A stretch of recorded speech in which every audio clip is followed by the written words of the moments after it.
로마서 1장 4절의 말씀입니다. 성결의 영으로는 죽은 가운데서 부활하여 능력으로 하나님의 아들로 인정되셨으니 곧 우리 주 예수 그리스도시니라. 아멘. 예수님은 3년 반의 짧은 공생애를 사셨습니다. 그러나 브리테니카 백과사전에는 예수님에 대하여 2만 단어가 넘도록 설명하고 있습니다.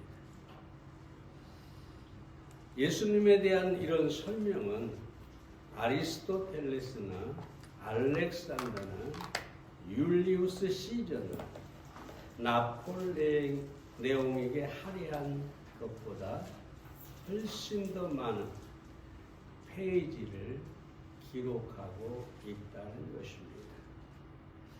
다시 말하면 세상의 어떤 위인보다 예수 그리스도에 대해서 더 많이 설명하고 있다는 것입니다. 그 이유가 무엇일까요? 물론 여러 가지가 있겠죠. 예수님의 삶이라든가 또 십자가라든가 여러 가지 것들이 있겠지만 그 중에 가장 중요한 것은 예수님께서 부활하셨기 때문입니다. 예수님의 부활은 인류의 소망이 되었고 우리에게 천국을 나타내 보여주셨습니다. 오늘 부활주의를 기념하면서 부활의 증인이라는 제목으로 생각해 보고자 합니다. 우리가 이 부활에 관해서는 자주 말씀을 해년마다 드렸기 때문에 여러분도 잘 아는 그런 내용입니다. 자, 그러면 어떤 부활의 증인들이 있을까요? 첫째로 예수 그리스도 자신이 부활의 증인이 되셨습니다. 요한복음 11장 25절에 보면 예수께서 가로사대 나는 부활이요 생명이니. 부활의 첫 증인은 예수 그리스도였습니다. 그 이전에 어떤 사람도 죽음 뒤에 부활에 대해서 말하지 않았습니다. 죽음 뒤에 천국을 간다든가 죽음 뒤에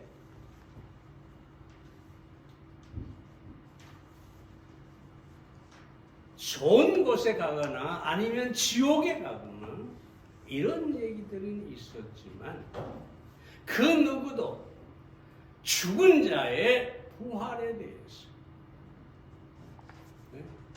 말하는 사람이 없어요. 어제 입관 예배 끝나고 잠깐 교제하면서 그러는데 거기 어떤 사람의 그 부모님인가 누가 그랬대요. 돌아가셔가지고 다 장례식을 준비하고 있는데 갑자기 이 죽은 사람이 시체가 손을 움직이더래요. 그것도 3일째 되는 날 그랬다든가. 그래가지고 난리가 났거든요. 그리고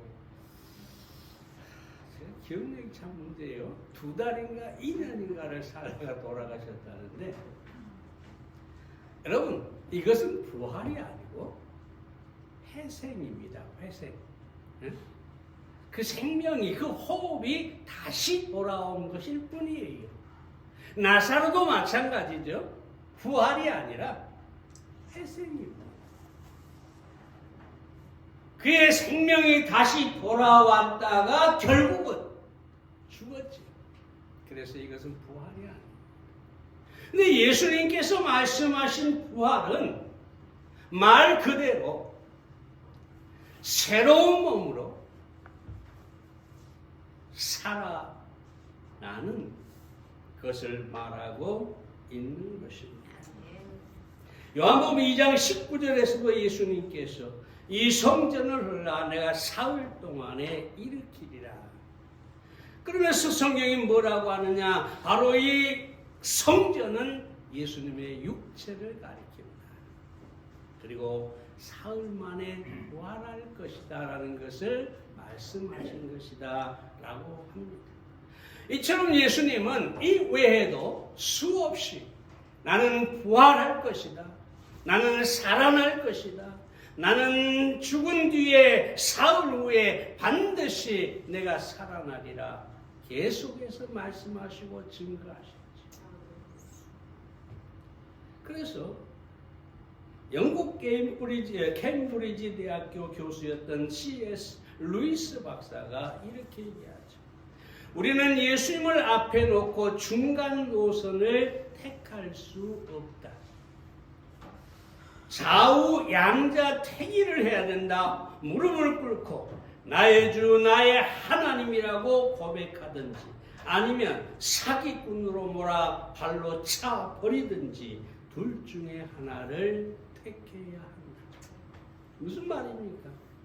예수님께서 부활하신다고 했는데 만약 부활하지 않았다면 예수님은 거짓말쟁이라는 얘기죠, 한마디로. 근데 예수님은 결코 거짓말쟁일 수가 없다는 거죠. 왜 그렇습니까? 다음으로 예수님은 친히 부활하심으로 그 부활을 증거하셨기 때문이고 내가 부활할 것이라고 하는 그 말씀을 증명해 보이셨기 때문입니다. 예수님의 부활은 순간적으로 나타났다가 사라지는 그런 사건이 아닙니다. 예수의 부활은 소수의 사람들만 본 것도 아닙니다. 예수님의 부활은 40일 동안 수많은 증거와 증거를 보이시고 증인들에게 자기의 부활을 보여주셨습니다. 사도행전 1장 3절에 보면 해 받으신 후에 또한 저희에게 확실한 많은 증거로 친히 사심을 나타내사 40일 동안 저희에게 보이시며 하나님 나라의 일을 말씀하십니다. 예수님을 거짓말쟁이로 우리가 차버릴 수 없는 것은 뭐냐? 바로 그분이 말씀하신 대로 그 몸으로 다시 부활하셨기 때문입니다.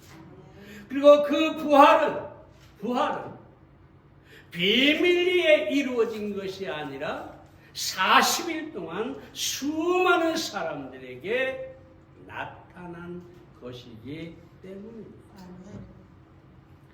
마태복음 28장에 보면 막달라 마리아와 다른 마리아에게 예수님께서 나타나셨습니다. 뿐만 아니라 11사도에게 나타나 지상사명을 주셨고 마가복음 16장과 누가복음 24장에 보면 제자들에게 나타났을 뿐만 아니라 엠마오로 가는 두 제자에게도 나타나셨습니다. 그리고 누가복음 24장에서는 손과 발을 보여주시고 심지어 구운 생선을 먹기까지 하셨습니다. 요한복음 20장에서 제자들에게 나타나셔서 자기의 옆구리에 상처를 보여주면서 손과 발을 보여주면서 도마에게 뭐라고 합니까? 믿지 못했던 이 도마에게 내 손가락을 이리 내밀어 내 손을 보고 내 손을 내밀어 내 옆구리에 넣어보라 그리하고 믿음 없는 자가 되지 말고 믿는 자가 되라.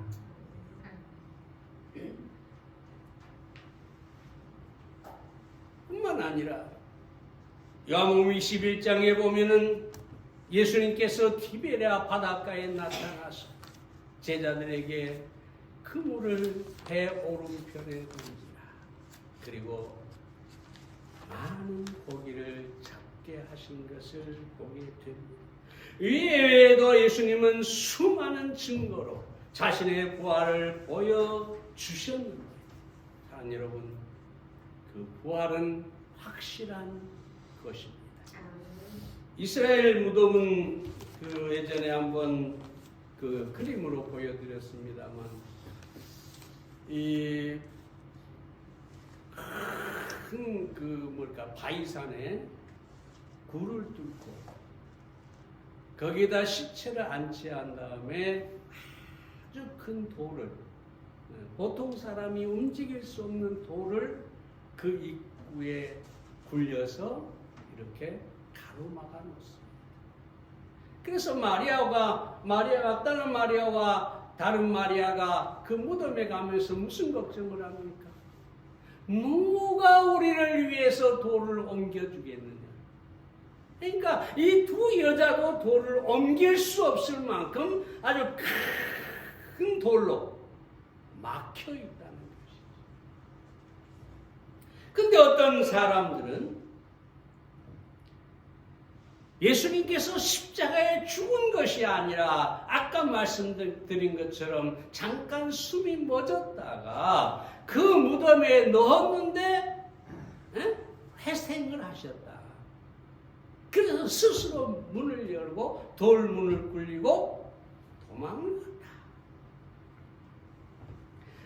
또 어떤 사람들은 예수님의 제자들이 시체를 훔쳐가지고 예수님이 부활했다고 거짓말을 했다.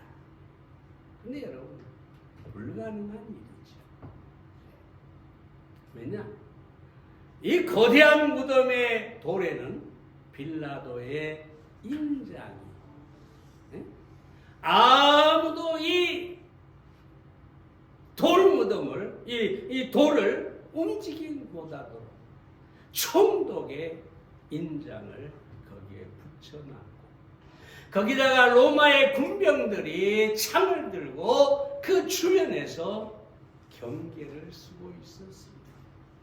그러므로 제자들이 시체를 여기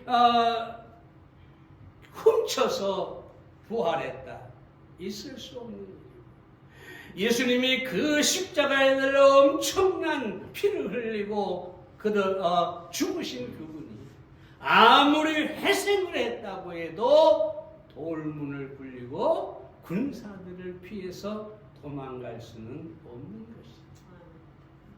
그래서 유일한 답은 뭐냐? 예수 그리스도가 부활하셨다.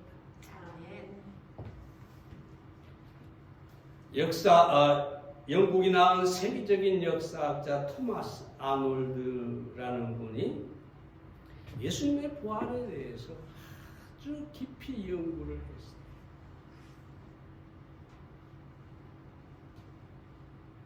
그런 다음에 이런 결론을 내리고 있습니다.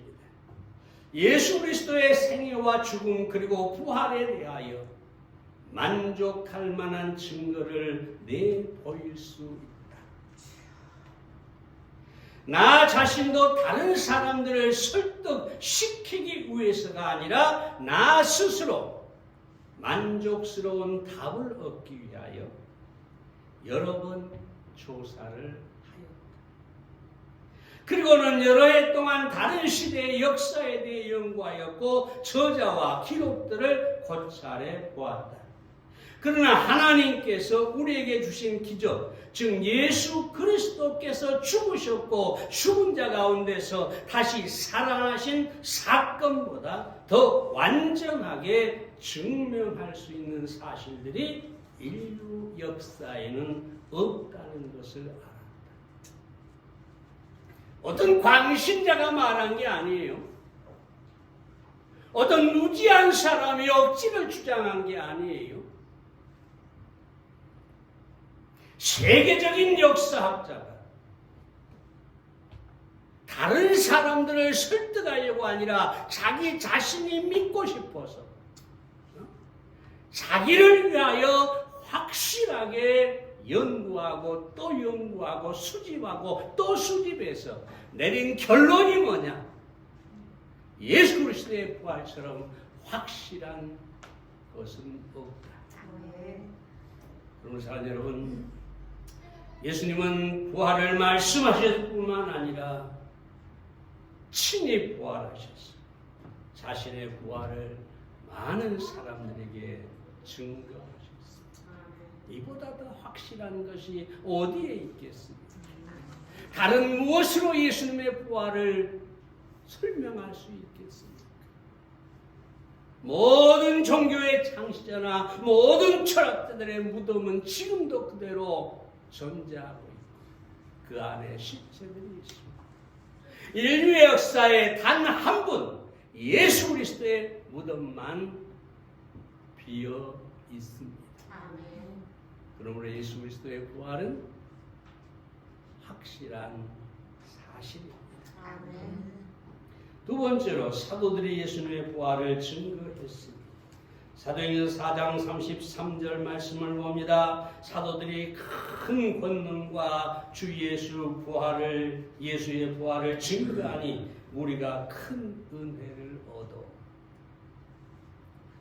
베드로와 모든 사도들의 설교 그리고 그들의 간증 그들의 모든 말들은 예수 그리스도의 부활에 집중되어 있었습니다.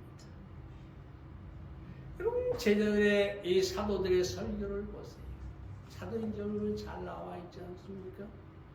그들은 어디에서 누구에게 말하든지 무슨 정치를 말하거나 무슨 도덕을 말하거나 무슨 사회의 어떤 현상에 대해서 그들의 생각을 설교한 적이 없어요. 모든 설교의 주제가 예수 그리스도는 부활하셨다. 다른 말을 하지도 않고 할 필요도 없었어요. 예수의 부활만이 진정한 복음이었기 때문에. 여러분, 베드로를 보세요. 시간상 많은 제자들을 다 말씀드리지 못하지만 몇 사람은 보겠어요. 그는 목숨이 아까워서 예수님을 3번이나 부인을 했어요. 그리고 저주까지 했어요. 그런 베드로가 갑자기 예루살렘 거리로 뛰어나가서 예수께서 부활하셨다. 다시 살아나셨다. 설교를 하죠. 공개적으로 공중 앞에서. 죽을까봐 두려워했던 사람이 공중 앞에 나와서 갑자기 아주 큰 소리로 설교를 하는데 예수가 부활했다. 여러분, 무엇으로 이 베드로의 이런 모습을 설명할 수 있겠어요? 누가 설득을 했을까요? 예수님이 부활했다고 하라, 나가서 그냥 한번 설교해봐라 그랬을까요? 아니에요. 절대 그렇다면 그는 더 숨어서 나는 할 수 없다. 나는 두렵다. 나도 예수님처럼 붙잡혀서 죽을까 무섭다. 그랬을 거예요. 그런데 스스로 예루살렘 거리에 나가서 외치고 있죠. 사도행전 2장 32절에 보면 이 예수를 하나님이 살리신지라 우리가 다 이 일의 증인이로다. 하나님이 살리셨는데 우리가 증인이다. 그리고 베드로는 부활의 증인으로 살다가 마지막에 십자가에 거꾸로 매달려 죽었다. 이 말은 뭐냐면 베드로는 죽기까지 죽어가면서도 예수 그리스도의 부활을 증거했다는 것입니다. 뿐만 아니라 안드레는 헬라의 파트레라는 곳에서 부활의 복음을 전하다가 십자가형을 선고받았습니다. 존 폭스의 순교자라는 책에 보면 당시 안드레의 고백이 기록되어 있는데 이렇게 말합니다. 오 십자가여, 이 세상의 가장 환영을 받으며 몇 번이고 쳐다보게 된다. 나는 기쁨과 욕망에 찬 즐거운 마음으로 그대에게 와서 그대에게 달렸던 분의 제자가 되었다. 그것은 내가 항상 그대를 사랑하였고 그대를 포용한 것을 할 것을 갈망하였기 때문이다. 3일 내내 십자가에 달려서 그는 무서운 고통을 당했습니다. 그러면서도 예수 그리스도의 십자가와 부활의 복음을 증거하고 그것을 듣는 많은 사람들이 예수님을 오히려 믿게 되었습니다. 그래서 사람들이 총독에 탄원을 하죠. 저 사람은 살려야 돼. 근데 3일 동안 매달려 있다가 끌어내렸는데 그냥 땅에 떨어져서 그대로 순교를 당했습니다.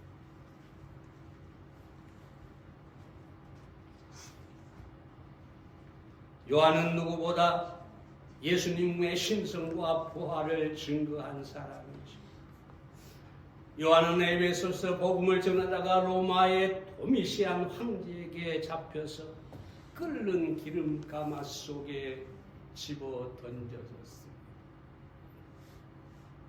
여러분, 산채로 끓는 기름가마 속에 던져지는 그 두려움, 여러분 상상이나 됩니까? 그런데 요한은 기쁘게 던져집니다.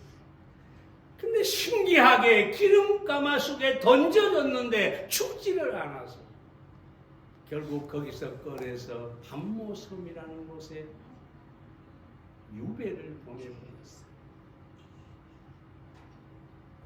그 유배 속에서 기록한 것이 요한계시록이고, 예. 요한은 끝까지 예수님의 부활과 재림을 증거하다가 자연사를 했다고 합니다. 바울을 보세요. 고린도서 15장 3절에 보면 내가 받은 것을 먼저 너에게 전하노니 이는 성경대로 그리스도께서 우리 죄를 위하여 죽으시고 장사 지낸 바 되었다가 사흘 만에 다시 살아나서 게바에게 보이시고, 게바는 베드로죠. 후에 12 제자에게와 그 후에 500여 형제에게 일시에 보이셨나니, 그러면서 맨 마지막에 그 후에 야고보에게 보이셨고, 야고보는 예수님의 그 마리아가 낳은 첫째 아들이죠. 예수님 후에 태어난 육신의 동생이에요. 이 사람들은 예수님이 미쳤다고 예수님을 붙잡으러 왔던 사람이에요. 예수님이 막 부활을 전하고 메시아임을 증거하고 하고 다니니까 우리 형이 미쳤네, 큰일 났네 하고 붙잡으러 왔던 사람이에요. 그런데 그 사람이 어떻게 변화가 되어서 예루살렘 교회 감독이 되었을까요? 무엇으로 그걸 설명할 수 있을까요? 이론적으로는 설명할 수가 없어요. 그런데 바울이 뭐라고 하고 있느냐? 예수님께서 그 야고보에게 보이셨고, 야고보가 부활하신 주님을 만나고 변화되었다는 것이죠. 그리고 마지막 자기에게도 보이셨다고 합니다. 바울 자신. 바울이 누굽니까? 바울은 예수 믿는 사람들을 잡아다가 감옥에 가두고 매질을 하고 심지어 죽게 한 사람이 바로 바울입니다. 근데 이 바울이 어떻게 바뀌어졌을까요? 부활하신 예수님을 만났기 때문입니다. 이거 왜 설명할 길이 없어요? 그러므로 사랑하는 여러분, 사도들의 증거는 확실합니다. 그 어느 한 사람도 예수님의 제자 가운데 예수님의 부활을 목격하지 않고 예수님을 증거할 수는 없었어요. 그들은 목숨을 걸고 기꺼이 순교를 당하면서 부활을 전했기 때문입니다. 미국 하버드 대학의 법률학부에 탁월한 교수였던 시몬 그린리프라는 사람이 이렇게 증거법에 관한 논문이라는 글을 썼는데 미국 법률학의 최고 권위를 가진 논문이라고 합니다. 미국의 최고의 논문. 근데 이분이 이렇게 얘기하죠. 사도들이 전한 위대한 진리는 예수 그리스도가 죽은 자 가운데 살아났다는 것이며 또한 죄에게서 회개와 그를 믿는 믿음을 통해서만 사람이 구원을 얻을 수 있다는 것이다. 그리고 계속해서 이렇게 말합니다. 그러므로 예수님께서 실제로 부활하지 않았거나 부활하였을지라도 그들이 확실히 알지 못했더라면 그들이 예수님의 부활을 전파하다가 박해를 받으며 순교한다는 것은 도저히 불가능하다. 그러니까 부활하신 예수님을 만난 것이 확실하지 않다면 어떻게 순교를 당하느냐? 어떻게 부활을 전하다가 죽음을 당할 수 있느냐? 어떻게 부활 때문에 매질을 당하고 피를 흘릴 수가 있느냐? 그건 불가능한 거죠. 그러므로 이 제자들의 피와 죽음은 예수님의 부활의 확실한 증거다라는 말입니다. 다른 사람이 아니야. 저 하버드 대학의 교수가 미국의 최고의 논문 가운데서 바로 이런 표본을 했다는 것입니다. 그러므로 사도들의 증거는 확실합니다. 다시 영국의 케임브리지 대학의 교수였던 CFD 모울 박사도 예수께서 죽음에서 부활했다는 사실은 그들이 생명을 걸고 확신했던 것으로 분명하다. 무엇이 예수님의 부활을 증거했느냐? 제자들이 목숨을 걸었기 때문에 그것이 예수님의 부활의 확실한 증거를 해주고 있다. 여러분, 예수님의 부활은 그저 아무것도 아닌 것이 아니에요. 그저 무슨 철학도 아니고 누가 주장하는 그런 어떤 뭐랄까요, 사상도 아니에요. 종교도 아니에요. 예수님의 부활은 분명히 역사적 사실이에요. 제자들은 그 사실을 자기들의 목숨을 걸고 증거했습니다. 그 부활은 확실한 것입니다. 마지막 세 번째로 간단히 말씀드린다. 우리는 부활의 증인이 되어야 합니다. 로마서 6장 5절 말씀을 봅니다. 만일 우리가 그의 죽으심을 본받아 연합한 자가 되었으면 또한 그의 부활을 본받아 연합한 자가 되리라. 여러분, 여기서 간단히 말씀드립니다. 합하여, 이 로마서 6장에 보면 우리가 그리스도와 합하여 이런 표현이 나오는데, 합하여라는 말은 안으로 들어가다라는 뜻입니다. 우리가 예수님 안으로 들어가다. 그 다음에 연합이라는 말은 함께 자라다라는 말인데 접붙임을 뜻하는 말입니다. 여러분, 나무, 과일나무에 접 붙이잖아요. 접을 딱 붙이면 이 둘은 다른 생명으로 자라는 게 아니라 하나의 생명으로, 하나의 영양분으로, 하나의 나무로 자라는 것입니다. 우리가 예수님과 연합했다. 우리는 예수님의 생명에 접붙임을 당했다는 것입니다. 그러므로 예수님의 생명이, 예수님의 모든 것이 우리 안에 우리를 통하여 나타나게 된다는 것입니다. 아니요.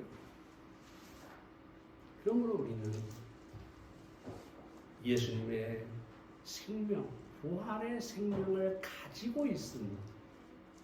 내 안에 부활의 생명이 있으므로 또는 내가 예수님 안으로 그 부활의 생명 안으로 들어갔으므로 우리는 우리가 가진 부활의 생명을 증거해야 하는 것입니다. F.B. 마이어 목사가 이 얘기를 합니다. 임종 전에 친구에게 편지를 보냈는데 이렇게 말합니다. 내 생명이 몇 날 남지 않았다는 것을 알고 있습니다. 이 편지가 당신 손에 도착하기 전에 나는 벌써 천국에 가 있을지 모르겠습니다. 회답을 써 보내지 마십시오. 우리 부활의 새 아침 천국에서 만납시다.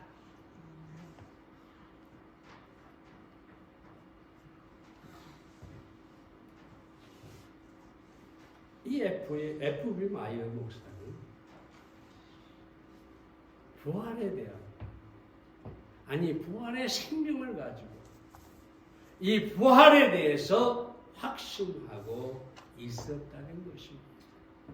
우리는 이 부활에 대한 확실한 믿음을 가질 때